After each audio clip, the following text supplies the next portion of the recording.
Om Swastiastu. Di awal musim penghujan di Bali Utara, kami berkunjung ke sebuah desa bernama Sepang. Letaknya di gigir utara Bali, di bagian barat daya Kabupaten Buleleng. Sejak berabad-abad yang lalu, desa ini telah menjadi jalur rempah utama yang menghubungkan pelabuhan Tanjung Ser di daerah Pulaki dengan sumber hasil bumi di Tamblingan dan sekitarnya. Bahkan, jalur itu konon mencapai dataran rendah di bagian selatan, yang kini berada di daerah Pupuan dan Bajra di Kabupaten Tabanan. Petualangan kali ini bertepatan dengan sebuah hari penting bagi masyarakat desa Sepang. Di hari yang istimewa ini, masyarakat setempat menggelar ritual khas yang telah diturunkan sejak zaman nenek moyang mereka. Ritual ini berupa membunyikan alat-alat musik sakral yang dipercaya memiliki nilai sejarah, budaya, dan juga magis. Masyarakat setempat menyebut alat-alat musik sakral itu sebagai Gong Raja Due. Apabila Anda menyukai konten-konten Hindu Times, kami mengundang Anda untuk like, berkomentar, atau berlangganan kanal kami. Pengetahuan rohani dalam Hindu Times Channel dibuat dengan tulus untuk melayani Anda yang haus akan pengetahuan rohani Weda. Kami tidak memiliki motif-motif lain selain mendokumentasikan pengetahuan rohani yang semakin langka di zaman Kali Yuga ini.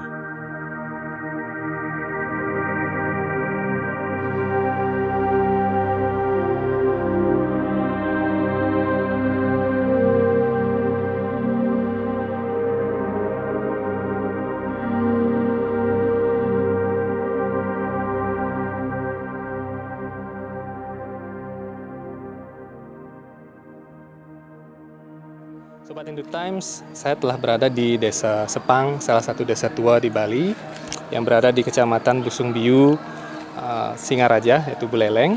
Dan saat ini saya sedang berada bersama Juru Bendesa, kemudian Juru Mangku, dan juga Bapak Ketua Sabha Desa dari Desa Sepang. Dan kita akan bertanya lebih lanjut tentang tradisi yang unik yang ada di desa ini. Kepada Juru Bendesa, pertama-tama, apa sebenarnya nama dari upacara ini? Upacara di desa adat Sepang sebenarnya ada 4 rangkaian upacara. Yang pertama adalah sebutannya ngambil ulap linggih pada Purnama Kapat. Terus pada tahun berikutnya sebutnya Sabang Lemek. Kemudian untuk tahun ini adalah sebutannya adalah Sabang Lemek karyanya pada Purnama Kapat. Terus selanjutnya di tahun ketiga namanya Sabah Binih namanya. Di tahun keempat namanya karya Sabah Lemek, Sabah Selakum. Selanjutnya apabila dalam kurun waktu setahun itu ada orang yang meninggal mati selapati ulapati, misalkan gantung diri atau mati anyut atau lain sebagainya, itu desa adat sebelum mengangkat perkara yadnya itu pada tilem sasih ketiga pada hari ini, itu wajib mengadakan upacara melis namanya atau melasti.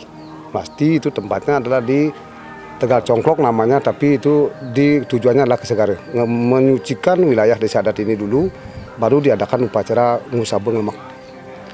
Itu. Apa yang spesial atau yang unik dari tradisi yang ada di desa Sepang ini? Yang pertama pada saat melasti atau mekis boleh dibilang sebelum mengangkat upacara, itu bila manakala ada orang yang mati salapati ulapati, ini wilayah desa adat ini dan harus disucikan dulu terlebih dahulu, termasuk kerama desa adatnya dulu disucikan semua. Terus yang selanjutnya bila ada orang yang hamil, ini wajib mereka itu adalah menyucikan bayi yang ada dalam kandungan. Wajib dia juga ikut ke Segara memakai payung kukusan dan tungkatnya itu memakai tungkat buluh, kalau istilah Sepang itu tungkat buluh namanya. Dan mereka itu mandi di sungai, selanjutnya baru dilukat oleh Juru Mangku di tempat pesucian, di tempat upacara. Dan yang selanjutnya ini tidak lepas juga karena ada rangkaian upacara, ada namanya Gong Raja Due. Setiap ada kegiatan upacara melis, Gong Raja Due itu tetap juga tedun, karena itu memang namanya yang ciri khas utama adalah preret namanya. Termasuk juga bebantennya memang bebanten khusus, yang memang banten restu khusus untuk mekis. Yang khusus mekis yang di pura seperti ini namanya Pras Minang Suri Petipat Saji. Selanjutnya ada pengambilan, pengulapan dan selesai pembersihan. Kalau di Tegal Congklok untuk mekis itu menggunakan babi sebagai simbol penyucian alam. Nah, itu adalah simbol daripada buta kala yang tertinggi, itu yang disucikan melalui itu biar buta kala tidak memasuki wilayah desa adat, termasuk merasuk ke jiwa manusia. Itu. Untuk juru mangku, apa tadi ketika ada orang yang hamil, dia wajib memakai topi kukusan ya, dan tongkat bambu, kan? Apa makna dari atribut-atribut itu, juru mangku? Nggih, Om Swastiastu. Yang tahu begini, nanti bisa ditambahi oleh juru pendesa, kan begitu ya. Sebenarnya setiap melakukan pekisan, ini ada pekisan khusus, Pak. Seperti tadi sudah dijelaskan, wajib kalau orang hamil itu memakai tongkat bambu sama juga payung kukusan. Itu sesungguhnya begini, kalau ada ada yang ada letah, ada reged dalam dirinya, secara tradisi kukusan itu lambang sudah male, biar hilang, biar lebur. Nah, itu maknanya secara filosofi spiritualnya seperti itu. Yang kedua juga untuk mensucikan janin atau bayi yang ada di garba atau di kandungan si ibu, seperti itu. Itu spesialnya kayak itu. Nggih. Sareng Bapak Ketua Sabda Desa, yang ada pertanyaan tentang bagaimana sebenarnya prosesi umum dari upacara ini. Yang sini ya. Terima kasih Suksoma Om Swastiastu. Tadi sudah sempat disampaikan oleh Pak Juru Pendesa tentang prosesi karya namanya. Kalau orang umum kan menyebut puja wali, odalan. Tetapi kalau di Sepang ini sebutannya persembahannya karya dan sabu. Jadi di Sepang ini sebenarnya ritual agama pertanian. Karena ada sabeng lemak, sabu bine, sabu serakum, itu semuanya bentuk model-model pertanian yang memang model seperti itu dengan lilitannya. Nah, kebetulan ini memang setiap purnama kapat itu dilaksanakan. Karena di sini juga boleh selain purnama kapat ada purnama kase dan purnama kedasi. Itu 3 purnama itu boleh dilakukan, tetapi dari dulu hanya purnama kapat yang memang diambil untuk karyanya. Kemudian spesifiknya tadi, yaitu tadi, kalau dalam 1 tahun itu ada keberbahan kerama yang meninggal karena salah pati, ulah pati, apapun jenisnya, jadi wajib sebelum utama karya di purnama itu 15 harinya katilem. Nah, di sanalah diadakan pekehisan. Jadi ngilangkan segala macam noda dan semua letah-letah itu dibersihkan dulu, termasuk manusianya, termasuk juga pelemahan adatnya. Jadi semua disucikan baru upacara. Jadi kalau memang itu tidak ada, ya tidak ada pekehisan itu. Tapi yang namanya kehidupan manusia banyak, setiap tahun pasti ada saja. Jadi semua itu sudah disucikan, dibersihkan. Terkait dengan Gong Raja Due ini, mungkin bisa dijelaskan sedikit mengenai sejarah dari gong ini karena sangat unik sekali. Mungkin saya sedikit ya, nanti kalau lebih banyak mungkin juru pendesa yang sama juru mangku. Saya juga memahaminya juga tidak terlalu banyak, tetapi dari tutur orang tua kami itu adalah duen ide betari, bukan dari pembelian kita katakanlah demikian. Kemudian itu disebut juga paice. Nah, sehingga disebutlah istilahnya Gong Raja Due. Istilah seperangkat gamelan itu namanya disebut Gong Raja Due. Dari dulu kita udah menerima nama itu, tapi bagaimana kronologis dan sebagainya nanti mungkin juru pendesa yang lebih detail kenapa disebut Gong Raja Due. Yang kemudian sekenya itu namanya juru gemblung. Bukan seperti seke tabur dan sebagainya. Itu sekenya khusus. Kalau tidak salah anggotanya saat ini 18 kakak, 18 orang, dan itu pun harus orang-orang yang tidak boleh keluar dari ring orang-orang itu turunannya gitu. Jadi termasuk itu. Nah, kemudian ada yang unik lagi, kalau orang yang punya bayi 3 bulan mau tangkil ini harus dicolein, itu namanya gongnya dilihat gitu. Nah, itu antara lain ritual-ritual itu pun ada jenis-jenis suaranya yang dibunyikan saat-saat tertentu dengan sebutan beda-beda. Nanti lebih jauh mungkin ada serang-sangan, ada memejalan dan lain sebagainya, itu sebutan tabuhnya juga beda. Nah, makanya itu agak sakral dan kita pingit lah dikit.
Mungkin juru bendesa bisa menambahkan nih Kak, tentang gong Raja Due yang tadi disebutkan nih Kak.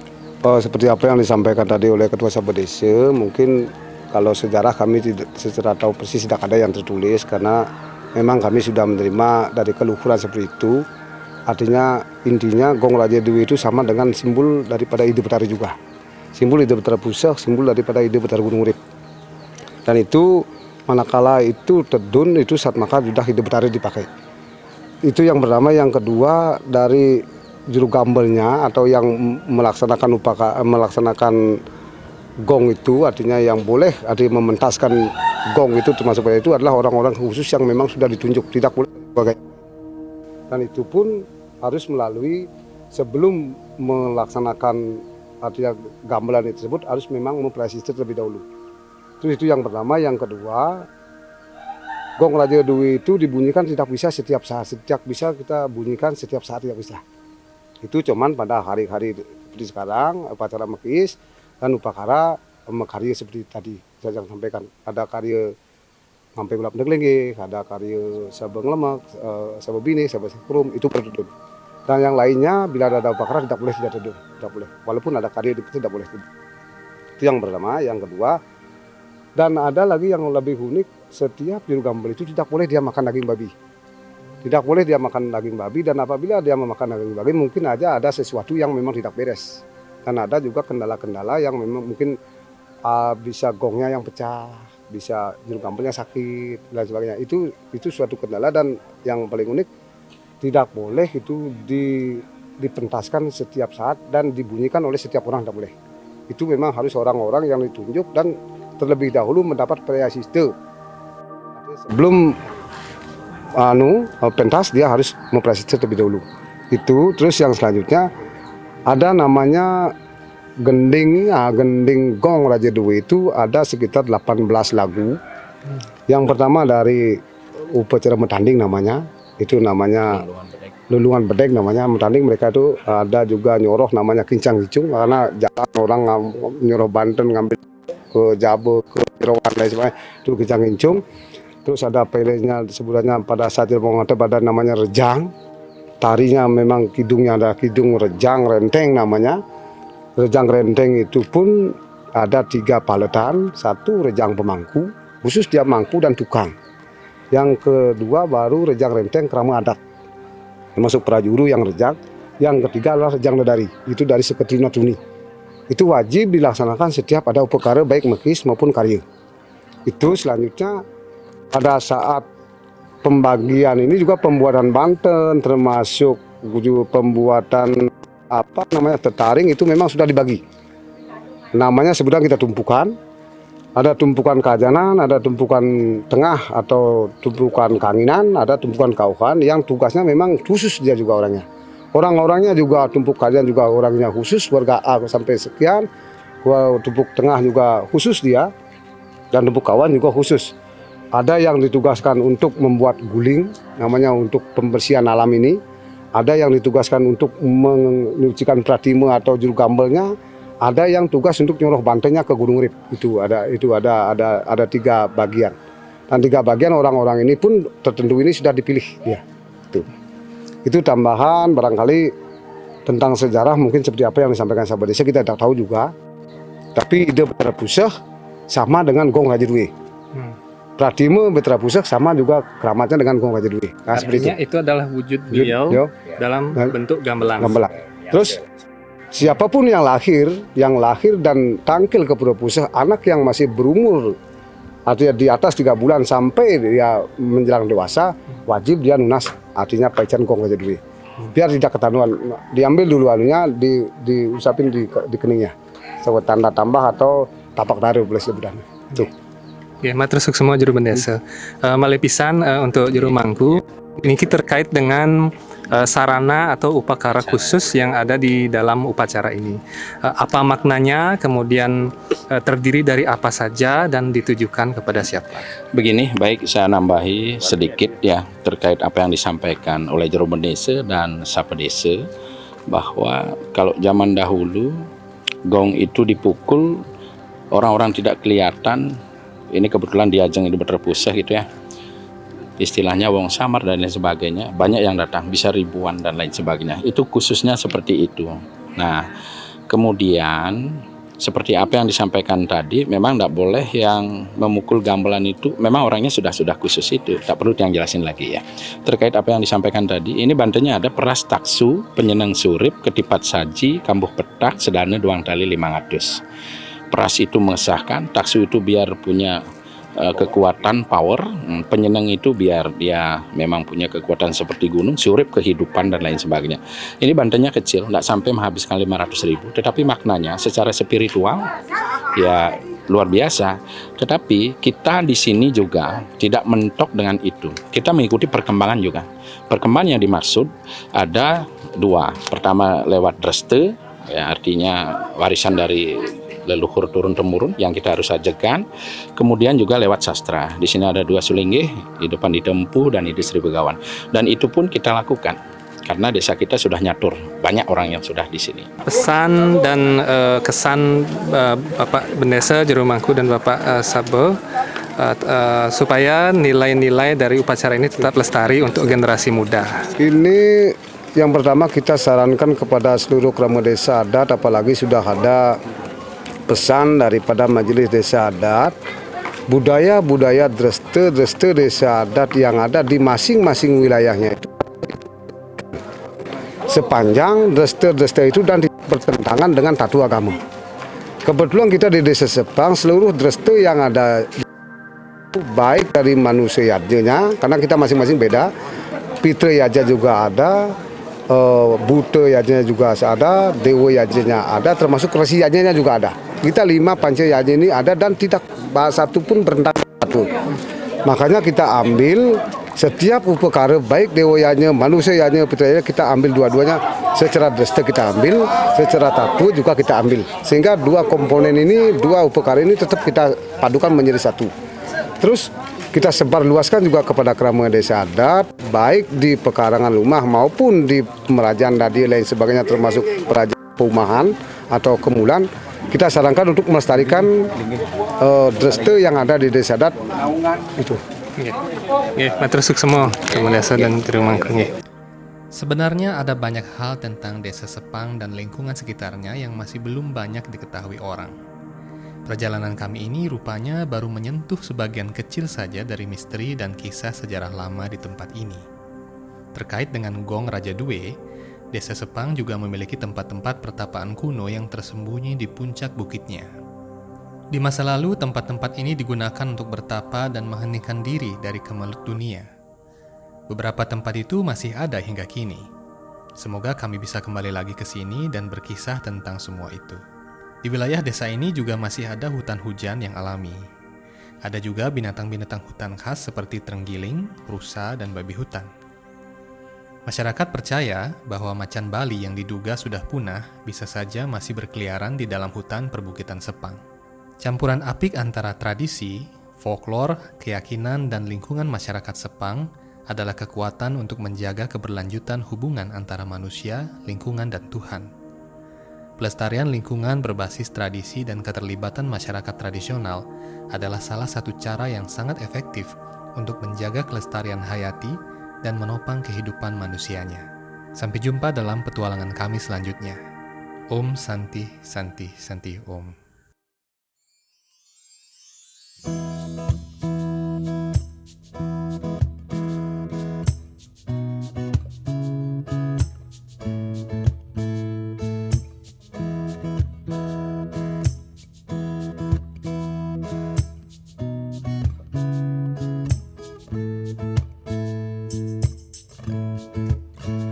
Carana Kamalaba Jaman Guru Carana Kamalaba Jaman Guru Carana Kamalaba Jaman Guru Carana Kamalaba Jaman.